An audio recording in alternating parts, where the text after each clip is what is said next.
Hello everyone, আসসালামু আলাইকুম। আশা করি সবাই ভালো আছেন। আলহামদুলিল্লাহ আমি অনেক ভালো আছি।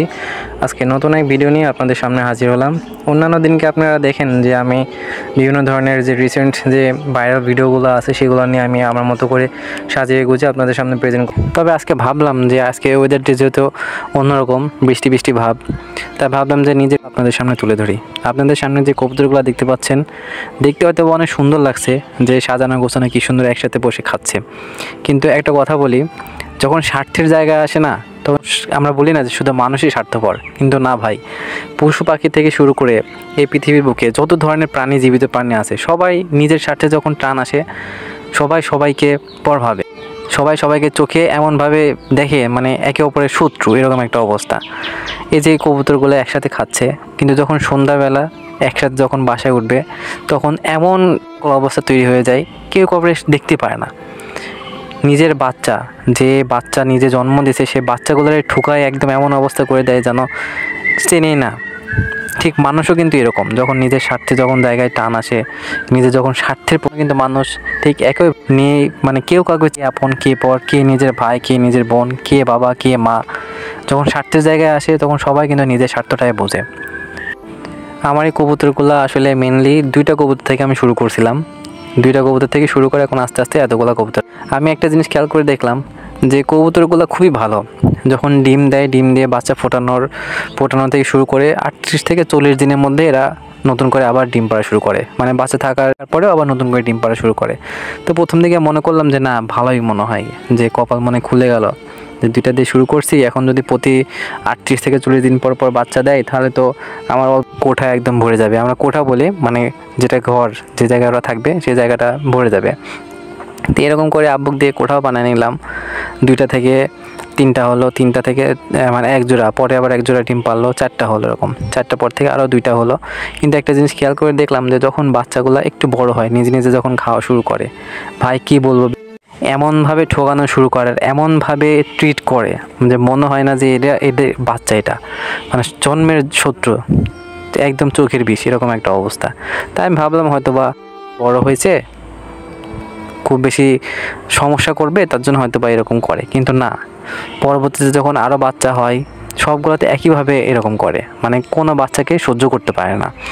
এখন পরে একটা জিনিস, যে এটা অন্যান্য জাতের যে কবুতরগুলো আছে সেগুলো কিন্তু এত ডিম দেয় না।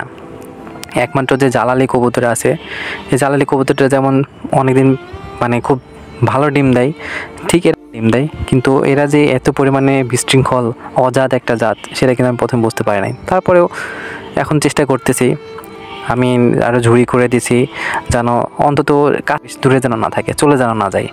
প্রথম দিকে যখন বাচ্চা দিল, সে বাচ্চাগুলা বড় হলো, বড় হওয়ার পর যে যখন মানে কোটাতে জায়গায় দেয় না, তখন কি করবে, কতদিন এভাবে থাকবে, নিজের বাপ নিজের সন্তানের চেনে না। ওখানে শুরু করলো যে বাচ্চা আর বাড়িতে আসতে পারলো না। তো একদিন দেখলাম হুট করে যে বাচ্চা আর নাই, হারাই গেল। পরবর্তীতে এইভাবে চলতে যে এখন দুইটা থেকে মোটামুটি 5-6 জোড়া হয়ে গেছে। চেষ্টা করতেছি যে যে পরবর্তীতে যে বাচ্চাগুলো হচ্ছে, সেই বাচ্চাগুলো বিক্রি করে দেওয়ার। এখন আসলে আপনারা যদি কেউ জেনে থাকেন যে আসলে এদেরকে কীভাবে পোষ মানানো যায়, পোষ মানানো বলতে একই যেন এক কোঠার মধ্যে জায়গা করে যে দেশে যে কবুতরগুলো যেভাবে পালন করা হয়, ঠিক এইভাবে কীভাবে পালন করতে পারবো, যদি কেউ জেনে থাকেন অবশ্যই কিন্তু আমাকে একটু পরামর্শ দিয়ে থাকবেন। আর আমি নিজে থেকেও অনেকবার চেষ্টা করছি, অন্য যে কবুতর, যে দেশে যেগুলো কবুতরগুলো আছে সেই কবুতরের সাথে জোড়া দিয়ে দেখছি, যে তাও যদি কোটার মধ্যে থাকে। দেখতে পাচ্ছেন যে সামনে যে 2 জোড়া কবুতর দেখতে পাচ্ছেন ঘুরতেছে, এই 2 জোড়া কবুতর কিন্তু, আর একটা হচ্ছে আপনার যে কবুতর আছে না, যে বাসাতে মানুষ যেগুলো পোষে, এক কথায় যে দেশি কবুতরগুলো আছে, সেই কবুতরের সাথে কিন্তু জোড়া দিয়ে রাখছি। এই কবুতরটা আসলে আমার কেনা না, আমার এই কবুতর, এই যে মদাটা আছে, মদাটা একাই ছিল। তো হুট করে একদিন একটা কবুতর আসছে, কবুতরটা আসছে, মেয়ে আসার পর এর সাথে জোড়া বেঁধে গেছে। তখন আমি ভাবলাম যে থাক, যখন আসছে ভালো হয়েছে, কেউ যদি খোঁজ করে নাই কার কবুতর। তখন তারপরে যখন জোড়া বাঁধলো, জোড়া বাঁধার পর এই যে সমস্যা হলো বাসা নিয়ে। এখন যে কোঠার মধ্যে জায়গা করে দেব, কিংবা থাকার কোনো পরিবেশ নাই, এদের যে বাবা মা আছে কোঠার আশেপাশে যাইতে দেয় না। পরে আমি চিন্তা করলাম যে একটা ঝুড়ি, বাইরে থেকে বাজার থেকে একটা ঝুড়ি কিনে নিয়ে আসি, একটু নিচে ঝুড়ি সিস্টেম করে দিই, দেখি ঝুড়িতে বা ডিম পারি কিনা। তো ঝুড়ি করে দিলে সমস্যা, ঝুড়িতে এখন দখল হয় না যে বাবা মা মারা গেছে, 1 কাঠা জমি আছে, সেই জমি নিয়ে ধরেন যে 3-4 ভাই বোন আছে, ভাগাভাগি শুরু করে দিয়েছে, কে জবরদখল করে নিতে পারে কিংবা কে কার থেকে বেশি পরিমাণ কিংবা কোন জায়গাটা ভালো হবে, এরকম হয় না অনেক সময়? ঠিক এরকমই এদের বেলাতে হয়েছে যে একটা জায়গা করে দিয়েছে, এখন 3-4 জন মিলে দখল করার চেষ্টা করতেছে।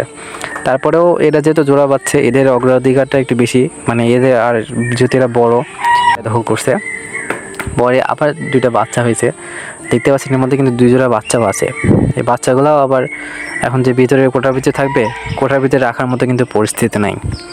সব মিলায় এখন মনে করেন যে খুব একটা ঝামেলার মধ্যে আছি যে কে কোন জায়গায় কারে কোন জায়গায় রাখবো, এখন মাথা ঠিক নাই, বুঝতে পারতেছি না। আপনারা যদি অবশ্যই জানেন, বুঝে থাকেন, যারা এই ধরনের কবুতর পড়ছেন, যদি কেউ জেনে থাকেন অবশ্যই কিন্তু জানাবেন যে আসলে কী ধরনের সিস্টেম করলে কিংবা কীভাবে পালন করলে এদেরকে সহজে পোষ মানানো যাবে। পোষ মানানো বলতে কি, এটা একসাথে কোটার মধ্যে রাখতে পারবো, এরকম একটা কাজ করা যায়। কোনো একটা যদি বুদ্ধি থাকে আপনাদের, যদি আপনারা জেনে থাকেন, অবশ্যই পরামর্শ যদি আপনারা দিতে চান আমাকে কমেন্ট বক্সে কিন্তু অবশ্যই জানাবেন। আর এরপরে যদি আমি কবুতরগুলারে পোষ মানাতে না পারি, তবে যদি করার পরে যদি আমি ব্যর্থ হই, তখন আর এই ধরনের কবুতর আমি আসলে পাল্লা বাদ দিয়ে চিন্তাভাবনা মাথার মধ্যে এটাও রাখছি যে যদি শেষ পর্যন্ত নাই হয়, যদি এক কোঠার মধ্যে যদি নাই থাকে, তখন আসলে এদের তো পালন করার মতো আমি যেহেতু পড়াশোনা শেষ করছি, আর কিছুদিন পর হয়তো বা বাইরে চলে যাব।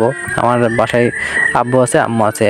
আর কবুতর পাললে একটা জিনিস হয় কি, যে বাসা কিন্তু অনেক নোংরা করে, এরা কিন্তু অতটা পরিষ্কার না। যারা কবুতর পালন, অনেকে জানে যে এই জিনিসটা আসলে কী পরিমাণে সাফার করা লাগে। বাসা বাড়িতে যদি হয় কিংবা নিজের গ্রামের বাড়িতে যদি কবুতর এরকম পালন করতে লাগে মানুষ, তাহলে কিন্তু বাসায় অনেক মানে নোংরা করে, যেখানে সেখানে মারামারি করবে। তারপরে অন্যান্য যেসব যে ময়লাগুলো আছে, যখন বাসা বানাবে, যখন যে হুড়ি টানবে, আমরা হুড়ি বলি, যা যেগুলো খ্যার দিয়ে যা বাসা তৈরি যেখানে সেখানে পড়বে, এগুলো কিন্তু অনেক নোংরা হয়। তো এগুলো কিন্তু সবার বাসা থেকে এগুলো মেনে নেয় না। আমার বাসা থেকে এরকম প্রথম দিকে অনেক সমস্যা হয়েছিল। আসলে কনভিন্স করে যখন দেখতেছে যে ডিম দিচ্ছে ভালো, বাচ্চা প্রোডাকশন ভালো, তখন কিন্তু আস্তে আস্তে কিন্তু আম্মু আর কিছু বলে নাই। কিন্তু সবার বাসা কিন্তু এরকম না। তবে আমি যদি শেষ পর্যন্ত এদেরকে ধরতে পারি, তখন হয়তো বা বিক্রি হব। আর আপনারা যদি কেউ নিতে চান, যদি মনে নেবেন, সেটাও আমাকে জানাবেন, কমেন্ট করে জানাবেন। তবে আপনারা যারা কবুতর পালন, আমার একটা পরামর্শ থাকবে, কবুতর পালনটা কিন্তু আসলে লস হয় না। এটা আসলেই যদি পালনের মধ্যেভাবে পালন করা যায়, অবশ্যই এটা লাভজনক একটা প্রজেক্ট। খুব বেশি একটা খরচ নাই। এই যে আজকে বৃষ্টি হচ্ছে, বৃষ্টি একটা বাইরে যায় না, বাড়িতেই থাকে, কারণ বাইরে খাবার এরকম এই যখন ছাদের উপর খাবার দেওয়া হয়, এরা খাবার ছাদের উপরই খাওয়া দাওয়া করে। অন্যান্য পাখিও আসে, ঘুঘু আসে, মুরগি আসে সব ছাদের উপরে খাওয়া দাওয়া করে। আর আপনারা যারা স্বল্প পরিসরে কবুতর পালন, একটা পরামর্শ থাকবে যে দেশি কবুতর থেকে এই জাতের কবুতর নিয়ে যদি আপনার পোষ মানাতে পারেন, তাহলে কিন্তু অবশ্যই লাভ করবেন। কারণ একটা জিনিস আমি প্রথমে বলছি যে মাত্র 36 থেকে 40 দিনের পর কিন্তু এটা ডিম দেয়। অন্যান্য যে দেশি বললাম আগে, যে দেশি কবুতরের সাথেও একটা জোড়া দিছি, সেটা জোড়া কিন্তু এখন পর্যন্ত কিন্তু ওরা ডিম দেয়নি। বাচ্চা বড় হয়ে গেছে অলরেডি, কিন্তু এখন পর্যন্ত ডিম দেয়নি। অথচ এই জাতের যে কবুতর, বন্য জাতের যে কবুতর আছে, এরা কিন্তু ডিম দেয়। সুতরাং যদি কবুতর পালতে চান স্বল্প পরিসরে, বাড়িতে খাবার জন্য কিংবা নিজের ভালো লাগার জন্য যদি পালতে চান, অবশ্যই এই জাতের কবুতরটা পালবেন। অন্যান্য কবুতর থেকে লাভজনক আছে, কিন্তু একটা সমস্যা আমি আপনাদের কাছে পোষ মানানো, ভাই পোষ মানানো খুবই সমস্যা। পোষ করে প্রচুর, যদি ঘিরে রাখতে পারেন, যদি নেট দিয়ে ঘিরে রাখতে পারেন, তাহলে অবশ্যই অন্যান্য জাতের তুলনায় এই জাতের কবুতরটা অবশ্যই লাভজনক বলে আমি মনে করি।